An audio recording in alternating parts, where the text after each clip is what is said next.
जय हिंद दोस्तों। तमाम नियोजित शिक्षकों, विशिष्ट शिक्षकों, बीपीएससी शिक्षकों, शिक्षिकाएं, शिक्षा सेवक, तालीमी मरकज, परिचारी, दैनिक मजदूर और डीएमसीएच छात्रावास के जो है दैनिक मजदूर भाई बहनें, आदाब सलाम। दोस्तों, आज मैं सबका चर्चा बारी बारी करूंगा, आप गौर कीजिएगा। सबसे पहले मैं विशिष्ट शिक्षकों के सेवा निरंतरता के बारे में कुछ जानकारी दूंगा कि सेवा निरंतरता मिलेगा या नहीं, और तर्कपूर्ण मैं बता रहा हूं। आप हमारी वीडियो को गौर से सुनिएगा, न हो तो आप पॉइंट टू पॉइंट आप लिखिएगा। अगर हमसे कोई गलती हो तो आप हमारे कमेंट बॉक्स में अवश्य लिखिए, क्योंकि शिक्षकगण बहुत ही वेल एजुकेटेड और वेल क्वालिफिकेशन वाले हैं, और कभी कभी छात्र भी शिक्षकों को एक संकेत देता है कि सर ऐसे नहीं ऐसे होना चाहिए, और तर्कपूर्ण होता है। तो मैं भी जस्ट लाइक आपके समान हूँ, और यह चैनल आपका है।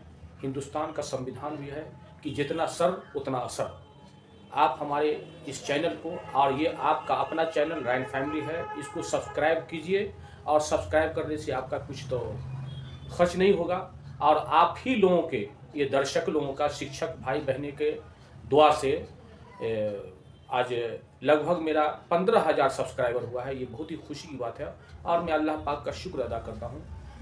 इसलिए आप इस चैनल को जरूर सब्सक्राइब कीजिए। मैं विशिष्ट शिक्षकों के बारे में तर्कपूर्ण मैं बोल रहा हूँ, और आप गौर कीजिएगा, फिर बारी बारी सबके बारे में बताऊंगा। दोस्तों, विशिष्ट शिक्षकों को निरंतरता मिलेगा, कंटिन्यूअस नौकरी होगा या नहीं, इसके बारे में विशेष प्रकाश डाल रहा हूं। चूंकि बिहार विधानसभा और बिहार विधान परिषद में माननीय एमएलसी महोदय, या डॉक्टर संजीव कुमार सिंह हो, या माननीय नवल किशोर यादव जी हो, या हमारे शिक्षक नेता माननीय श्री बंशीधर ब्रजवासी जी हो, सेवा निरंतरता के बारे में बहुत तर्क दिए हैं और बोले हैं।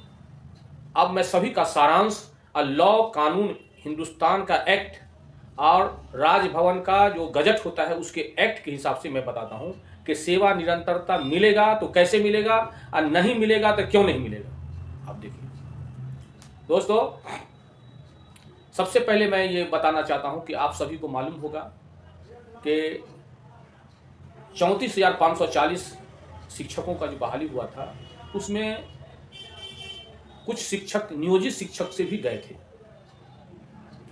और 540 का भी स्केल अच्छा था, 9300 का स्केल था, बखुशी खुशी चले गए।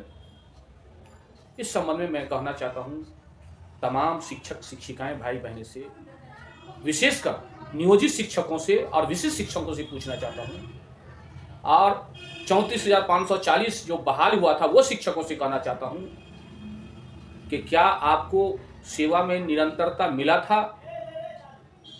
नहीं मिला था, चूंकि कैटेगरी ही चेंज हो गया। जिस तरह से पहले चलता था रेलवे इंजन, कोयला पर चलता था, धुआं भुक भुक करता था, उसके बाद फिर जो है छोटी रेलवे लाइन डीजल वाला आया, फिर बड़ी रेलवे लाइन जो है डीजल वाला आया, उसका अब इलेक्ट्रिक पर चल रहा है। तो ये जो है एक्सप्रेस आप लोग बन गए।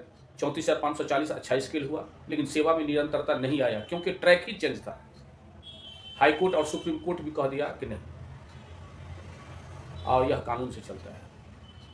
दूसरी बात कि आर्टिकल 309 के अनुसार विद्यालय अध्यापक का भी बहाली हुआ, बीपीएससी शिक्षक शिक्षिकाओं की बहाली हुआ। उसमें कुछ शिक्षक ऐसे थे जो नियोजित शिक्षक से ही गए थे। तो मैं इस संबंध में पूछना चाहता हूं, क्या जो बीपीएससी शिक्षक शिक्षिकाएं बने नियोजित शिक्षक से, तो क्या आपको सेवा में निरंतरता मिला, कंटिन्यूअस मिला? नहीं, एकदम नहीं मिला। इसी तरह से नियोजित शिक्षक नियमावली, विशिष्ट शिक्षक नियमावली 2023-2024 के अनुसार आप लोग सक्षमता परीक्षा पास करके गए, तो आप ट्रैक चेंज कर दिया, आपको सेवा में निरंतरता नहीं मिलेगा। पिछले दिनों माननीय श्री बंशीधर ब्रजवासी जी विधान परिषद में एक चिट्ठी दिखाए थे कि वित्त विभाग का चिट्ठी है, सेवा में निरंतरता मिलेगा।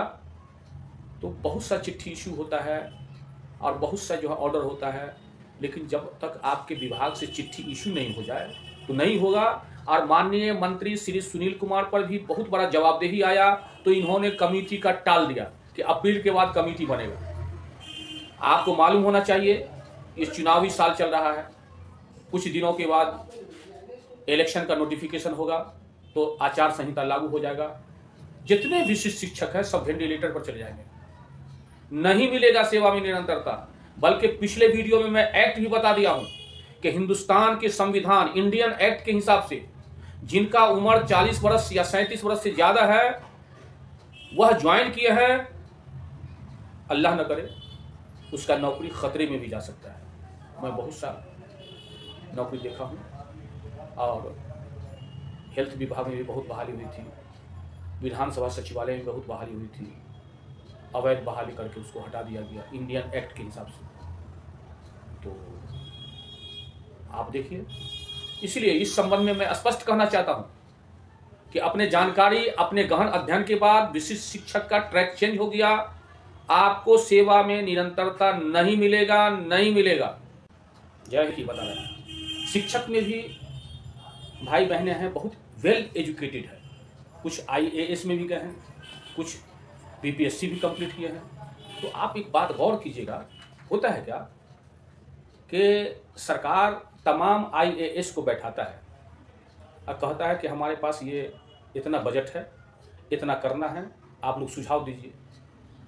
इतना बात तो जरूर है, जितने भी पदाधिकारी हैं सबसे क्रीम IAS होता है और IAS जो सुझाव देता है सरकार करता है।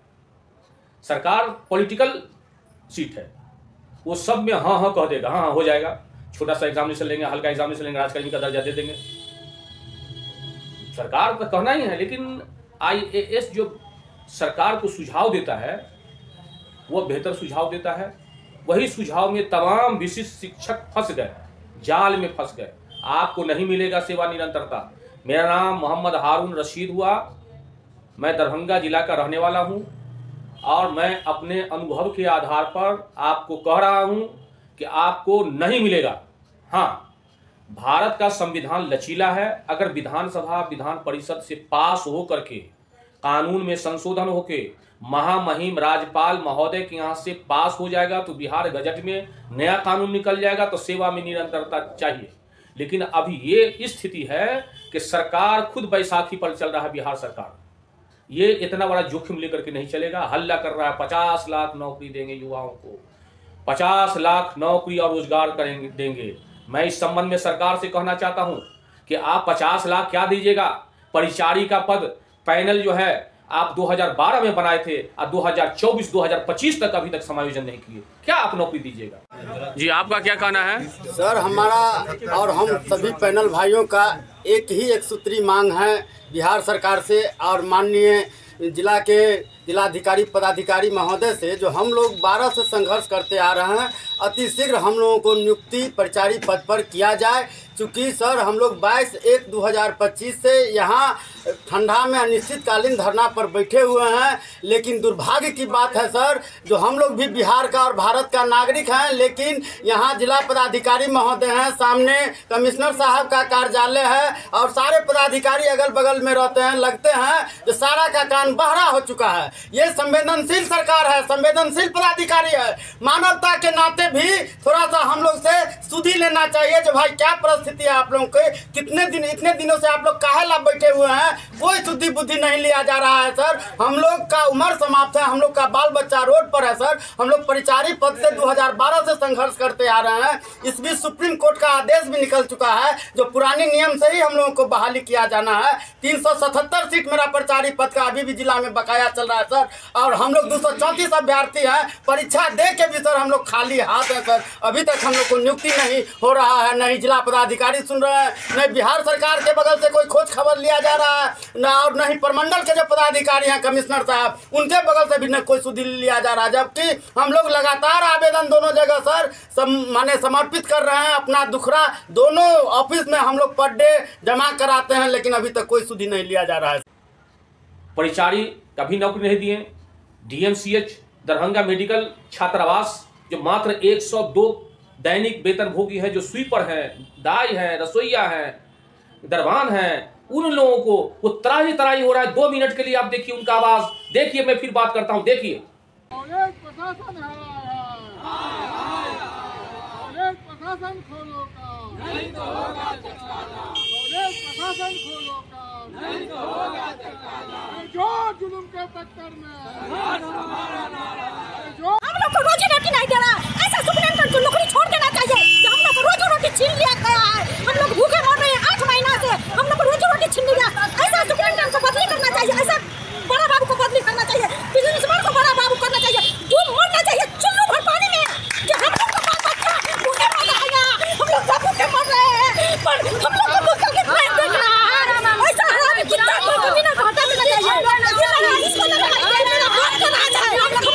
दोस्तों, आपने देखा, तो मैं कह रहा हूं कि जो 102 दैनिक वेतन भोगी कर्मचारी, वो महामहिम माननीय जननायक कर्पूरी ठाकुर स्वर्गीय के स्मारक के नजदीक आस्था के साथ नारा लगा रहा है, लेकिन सरकार, न दरभंगा का डीएम, न दरभंगा मेडिकल हॉस्पिटल का सुपरिटेंडेंट ख्याल नहीं कर रहा है। तो आपको क्या उम्मीद रखता है? इसीलिए आप जो देख लिए, अब है, मैं बता रहा हूं बीपीएससी शिक्षक शिक्षिकाओं का। सरकार जो है बीपीएससी, ये नीतीश सरकार, माननीय नीतीश कुमार, ये इंजीनियर हैं, माननीय इंजीनियर नीतीश कुमार मुख्यमंत्री बिहार, ये अपना इंजीनियरिंग दिमाग लगा दिए। बीपीएससी इस अच्छे संस्था से पास करवा करके मात्र बेसिक पे स्केल आप 25,000 का दे रहे हैं। ये घोर अन्याय है, घोर जुल्म है, ये अत्याचार है। आप कम से कम इन लोगों को बेहतर से बेहतर और पूरा मिलाकर के वेतन 1 लाख मिलना चाहिए। और उसमें भी ऐसा तराही तराही किए हैं कि दरभंगा का आदमी है उसको कर दिए बेतिया, बेतिया का आदमी कर दिए उसको माने नौकरी दे दिए बक्सर का आदमी को दे दिए अररिया। ये क्या ड्रामा है? अभी तक ट्रांसफर नहीं हुआ है। शिक्षक जब तनाव में रहेगा, हमारे बीपीएससी शिक्षक शिक्षिकाएं भाई बहन हैं, वो बहुत तनाव में हैं, कहीं आत्महत्या कर चुका है, मर चुका है।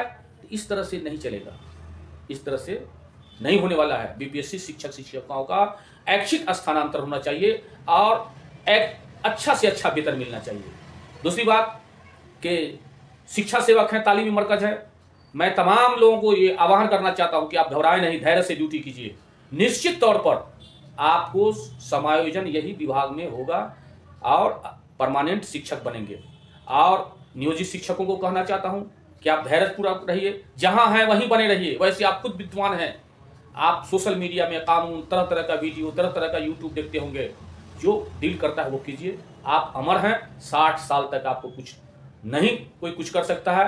आपको स्नातक ग्रेड प्रमोशन भी मिलेगा और कालबद्ध प्रोन्नति भी मिलेगा, प्रधानाध्यापक का भी प्रमोशन ही मिलेगा। सरकार तो फंसा के रखता है। दूसरी बात कि ये जो है, ये नया विशिष्ट शिक्षकों का 25,000 मान बेसिक दे दिया है, ये भी घोर अन्याय है। अपना पैसा बचाने के लिए अगर सरकार का साफ मन साफ रहता तो यही नियोजित शिक्षक, जब से सरकार ट्रेंड कराया है तब से जो है समान काम का समान वेतन देना चाहिए, ऐसे होना चाहिए। लेकिन सरकार तो जो है कहते हैं महिलाएं के लिए एक मैंने काम किया, महिलाओं को तो और शोषित करने का सरकार काम किया है। मालूम नहीं है, रसोईया बहने को मात्र 1650 रुपया मिलता है, जीविका दीदी को क्या मिलता है आपके नजर में है, आशा दीदी को क्या मिलता है आपके नजर में है। और तमाम विभाग को वेंटिलेटर पर जो है कर्मचारी माने 10,000, 12,000, 15,000, 20,000 वेंटिलेटर पर जाके रख दिया है। नीतीश सरकार क्या बतावे। ये माननीय नीतीश कुमार इंजीनियर हैं, वो अपना इंजीनियरिंग दिमाग तमाम IAS को बैठा करके लगा दिया है। ऐसे कल्याण नहीं होने वाला है। इसलिए दोस्तों, अब मैं फिर नेक्स्ट वीडियो में आपके साथ हाजिर होऊंगा। जब तक इजाजत दीजिए। जय हिंद, जय भारत।